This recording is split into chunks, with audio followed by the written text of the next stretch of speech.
The idea to make this show came about out of a sort of a frustration. Like many of my endeavors, they are born out of some kind of frustration of not seeing what I want to see.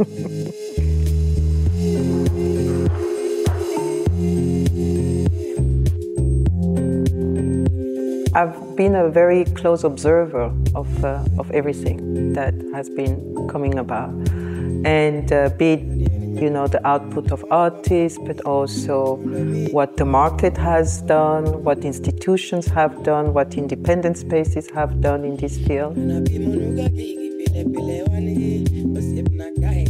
and how that has been picked up mainly by the market, fueled by a certain sense of reawakening around, you know, the importance of blackness in societies. I believe that there is a larger scope to figuration. There is a broader temporality to figuration. That's how I started, and that's how I got the team going. When We See Us, A Century of Black Figuration in Painting is a show that is all about celebrating.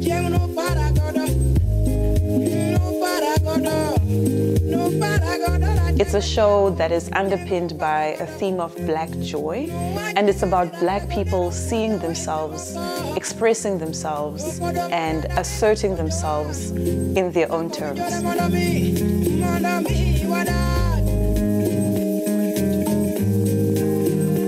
It's a show that has over 200 artworks from 74 lenders, coming from over 25 countries and 155 artists.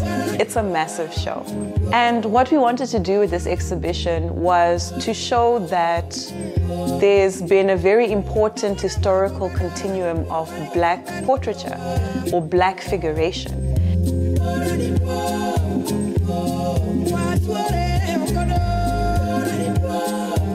I believe it's the first that is really taking the scope of black figuration to a very serious level, but to bring it to a broader sense of really looking at the contentions and the beauty of black experience and black life from a figuration perspective. I think it's the only one so far. When We See Us is part of an important historical continuum. What we're trying to do through this exhibition is to tell people or remind people about the important artistic genealogies, schools, collectives, organizations that have fed into the art that we see today. But it really epitomizes the vision, the original vision. And that is African art telling African stories, inspiring. I love this idea, the expression that Gandhi has, that the culture of a country is in the soul and the hearts of its people. Now this exhibition, 170 African artists painting themselves in different environments. What better window into the culture and the society? What an exciting opportunity for somebody visiting this country to get this insight.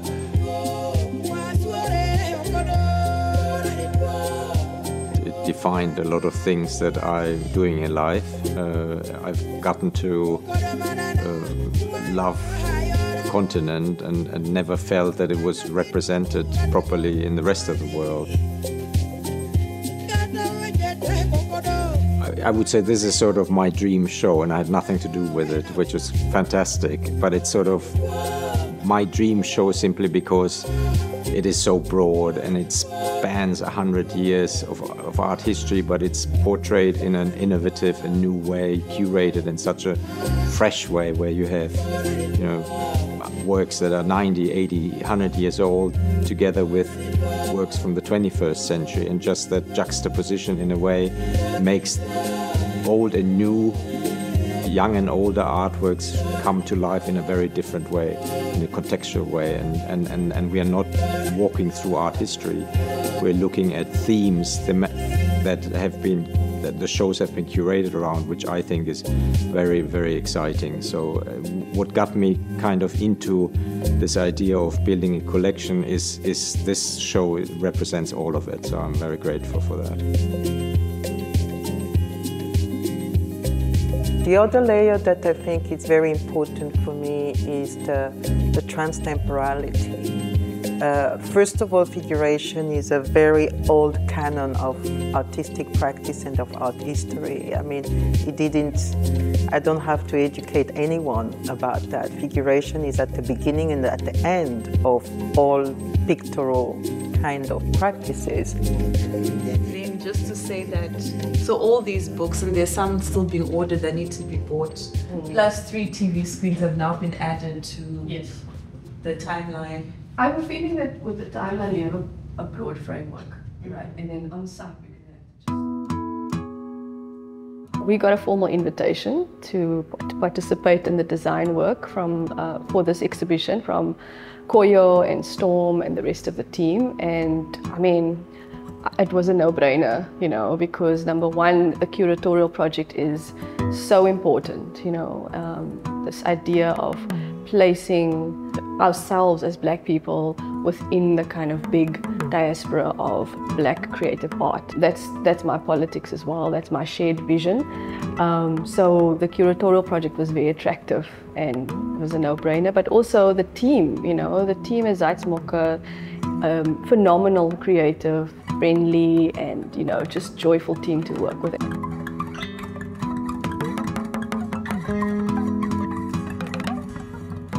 The exhibition was sort of foregrounded by the webinar series, so we actually started imagining that look and feel where there was a need to have it appear as absolutely bold and present, not particularly loud, but bold.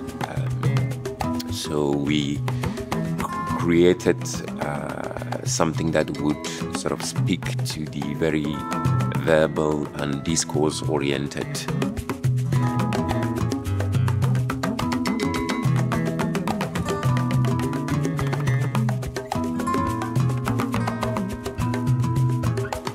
We were given this space of the museum and the gallery, which have, you know, right angles and boxes, and, you know, it becomes a very maze-like exhibition because it's very utilitarian.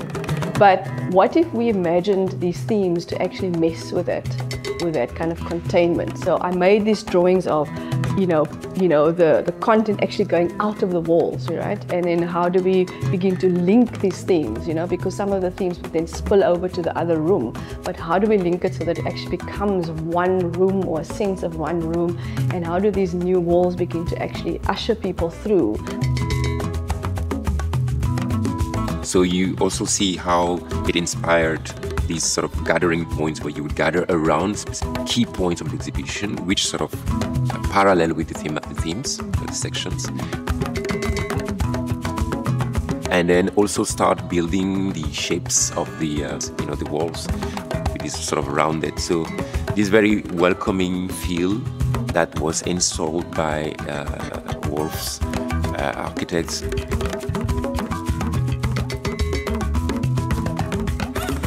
These themes became just actually structured the exhibition, but not necessarily in these kind of very discrete rooms. You know, I wanted it to be very continuous and very free, and maybe even in my imagination actually went beyond the walls, because that's what these works do. You know, they go beyond the walls that they are hung up on.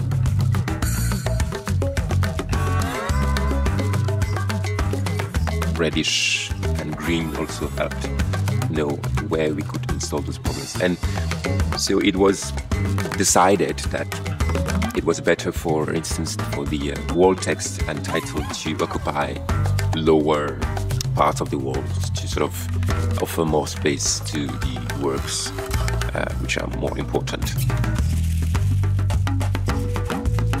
So that's maybe that's what I can say about it. 2 steps: the webinar, more colorful, and then bit by bit folding into the spatial experience, which is a bit more calm and had to merge with what the physical space design did.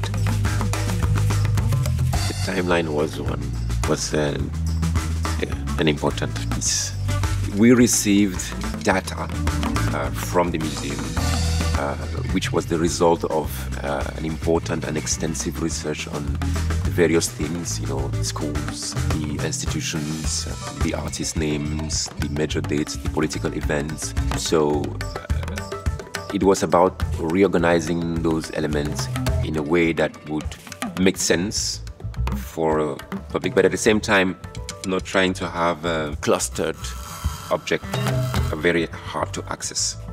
So what we did is that finally we arrived into this date field. So when you experience a timeline, you have a decade, and then the decade is a field of events somehow. And those events are variant in terms of their category. It's difficult to think about 100 years of painting without also thinking about sound, because every era has a sound.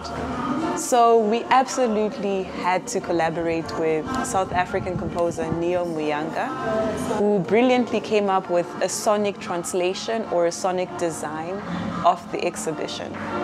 So what happens is, as you navigate your way through the exhibition, you'll hear different sounds that speak to the last 100 years according to specific theme.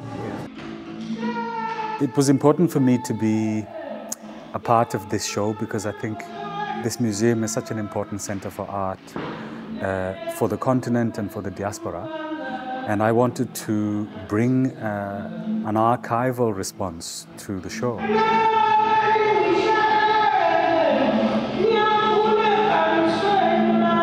African musicians have chosen as an aesthetic, but also a kind of a political posture over the past century. So it's a way of speaking to material that is very well known, that is popular, but also material that has been made obscure and invisible for political reasons, or maybe just it has been forgotten, doesn't get played a lot. I wanted to bring some of those threads to start connecting to some of the work that is on the wall.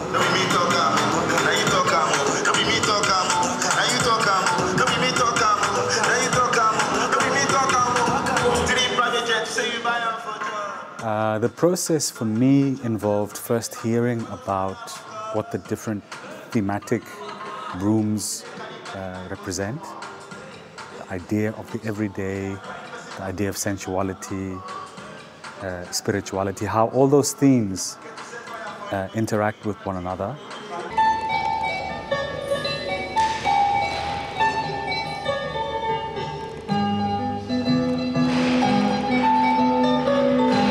I came to the museum and spoke to the curators to try and understand what their vision was.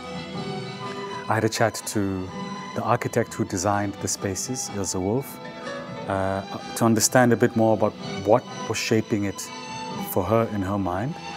And those were the reflections that I took with me to try and understand how you create a mixtape for one environment that may relate to the next one, but how the frequencies would speak to each other really is dependent on what the walls are doing, what the acoustic material on the floor is doing. So I had to reflect through what the sound character is, but also what the physical space implies. So that was my process.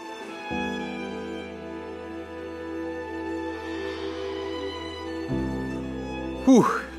It's kind of goosebump moments because it really sits well with many of the reasons of why we collect as a family. I mean, for us, we collect a lot of art to inspire.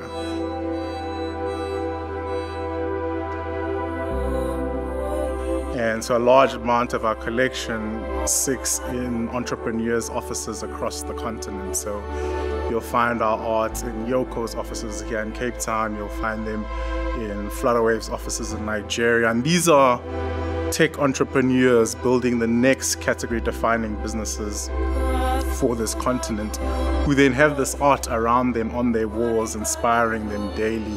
It inspires us as a family. I also think, you know, as collectors, or more importantly custodians, it's also up to us to share the work. So to be able to share it on a platform like Zeitz has been a great honor. So it really gives me goosebumps. It really aligns well with our mission as a family.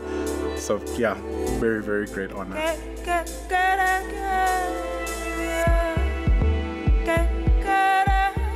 First of all, the collection and what the curators have done is really epic for contemporary African art. I'm not sure, and I maybe stand to be corrected, but I don't think any exhibition of this scale has ever been attempted or even carried out before.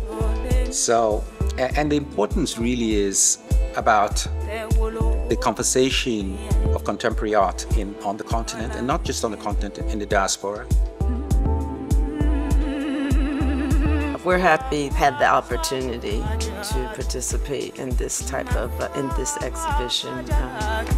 You know, we've participated in exhibitions before, but I think this one is definitely special. Again, I just think it's going to give so many people opportunity to see such great works on a grand scale, and just really happy to just play a small role and share this experience, and hopefully everyone, you know, share this experience with people around the world.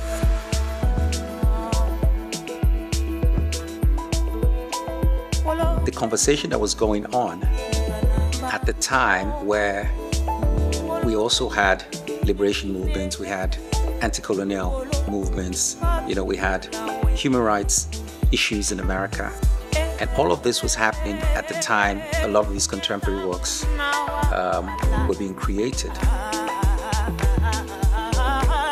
Artists are historians in many ways and amongst many things, but I think it is important to have these moments captured by us at this time. And I think what Zeitz has done has been incredible, because as you look at all the wonderful creations that have been done here, they've been done by Black artists. They're giving Black people a voice in a moment that's been captured, you know, for hundreds and hundreds of years going forward. So very important conversation to have, very important to highlight globally what is happening and being created by Black artists. And it's, again, an honor to be part of it in a very small way.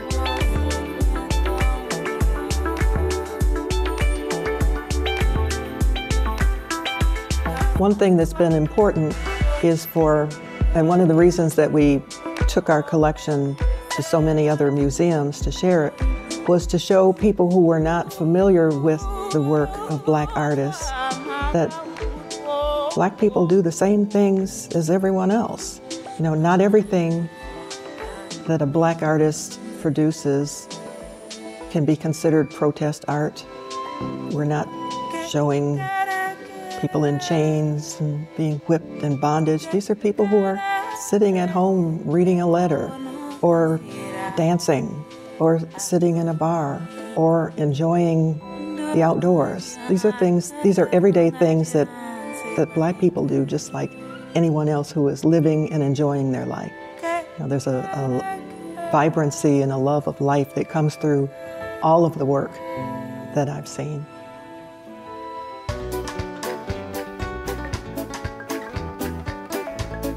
It really is an honor to be part of such a big exhibition, especially that is focusing on African portraiture or just African artists in general from Africa and the African diaspora. I think it's such a significant time in history, and to be part of it feels really amazing. Yeah. it's a kind of blessing, because projects of this caliber doesn't come every day. To have an opportunity for your work to be selected into this kind of project, it's a blessing, I mean. This is an exceptional group show because, and also where the exhibition is taking place.